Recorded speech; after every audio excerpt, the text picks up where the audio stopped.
est un des premiers à avoir su capter la vitalité des nuits afro-parisiennes, à avoir fixé l'histoire des artistes et musiciens du Paris des années 80. Il expose en ce moment ses clichés au musée de l'histoire de l'immigration dans la capitale française. L'invité du MAG est le photographe camerounais Bill Akwa Betoté. Bonsoir. Bonsoir. Bienvenue sur notre plateau, bienvenue au Journal Afrique. On est très content de vous recevoir. Alors, Paris-Londres, musique, migration, c'est comme ça que s'appelle l'expo, dans laquelle vous exposez vous-même vos clichés.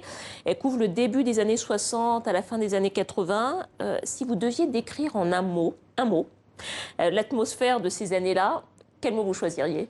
Déjà, en ce qui concerne le mot que vous me demandez, c'est un peu trop pour moi, parce que dans les années 60, je n'étais pas encore... Pour chaque décennie. Je n'étais pas encore photographe, mais je pense que l'idée de cette expo est vraiment... elle relate vraiment l'immigration à travers les cultures noires, à travers tout ce que les anciennes colonies ont apporté culturellement à l'Occident, quoi. Il y avait une forme d'effervescence, vous diriez, à cette époque-là ? Pas spécialement une sorte d'effervescence, mais je pense que ce que j'ai pu découvrir, moi aussi, parce que je fais partie des personnes qui découvrent des moments intenses des manifestations qui ont eu lieu à Londres, à Paris, et qui apportent justement cette sensibilité culturelle.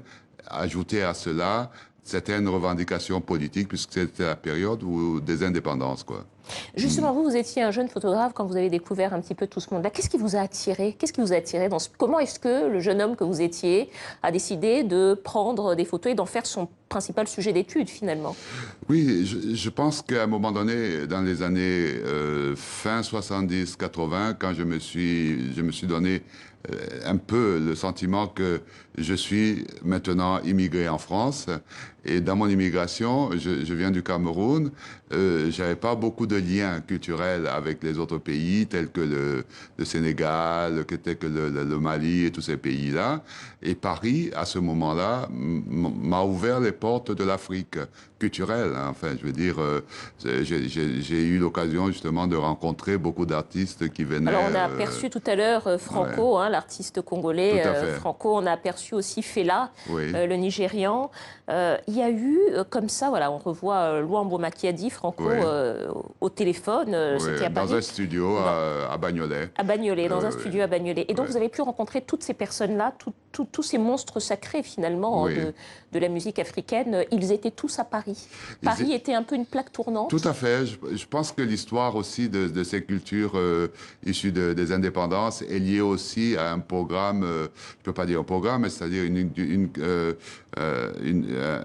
comment dire ça, un lien qui est du travail qui a été amené par l'arrivée de la gauche au pouvoir dans les années 80 et qui a permis justement à tous les centres culturels français d'avoir des ouvertures et des possibilités de promouvoir les artistes africains, que ce soit cinéma, théâtre, musique et différentes branches culturelles, quoi. Et je pense qu'à ce moment-là, il y a eu un échange entre le Nord-Sud, quoi, qui s'est installé et qui a permis justement à beaucoup de Parisiens de découvrir des talents qui sont aujourd'hui entre des superstars et d'autres qui continuent une carrière quotidienne. On peut penser à Youssou N'Dour, par exemple, voilà, qui ont commencé à cette époque-là. Mais alors justement, la question que j'avais envie de vous poser, est-ce qu'il y avait des échanges, est-ce qu'il y a eu des échanges comme ça entre les populations autochtones, si on peut appeler ça comme ça, et puis ces artistes africains qui étaient sur la scène parisienne? Est-ce qu'il y a eu des échanges, des métissages, des influences? Est-ce que finalement cette scène africaine a participé à l'identité de la musique occidentale, à ce qui est devenu la musique occidentale aujourd'hui? Oui, nous avons des personnalités dont on n'a pas besoin de citer, telles que Manu Dibango, qui a joué avec Nino Ferrer, qui a fait beaucoup de choses musicalement, qui a apporté vraiment sa sensibilité africaine et la sensibilité jazz et tout ça. Il y a des gens comme Ray Lema, qui ont joué avec les frères, j'ai oublié, je viens d'avoir un petit trou de mémoire, excusez-moi, mais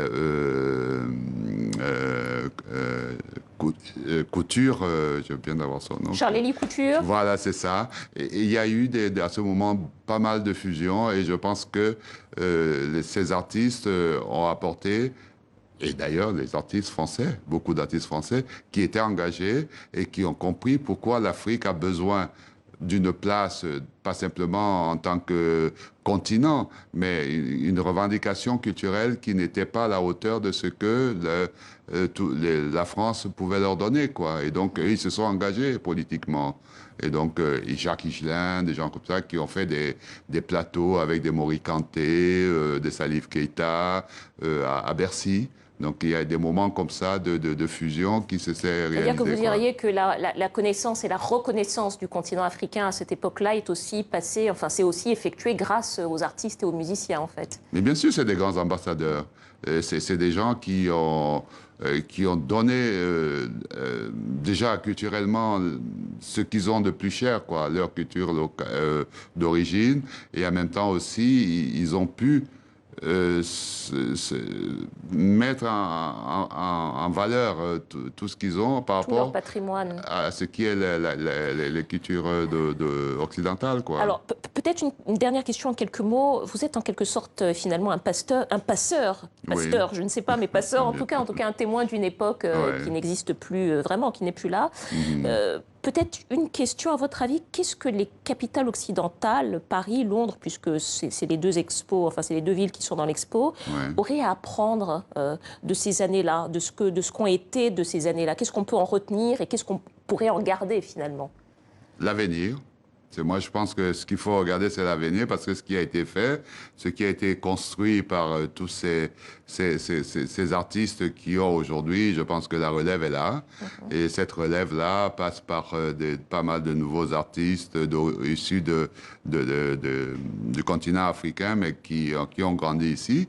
C'est ça qui compte aujourd'hui, c'est-à-dire qu'il faut que l'expérience ne laisse pas quelque part les artistes d'aujourd'hui à côté, quoi. Merci beaucoup, Bill Akwa Betote, photographe camerounais. Je rappelle que vous exposez vos photos jusqu'au 5 janvier. Musée de l'immigration, de l'histoire de l'immigration à Paris. Paris-Londres, musique, migration. Merci à vous. C'est la fin de ce journal. À demain.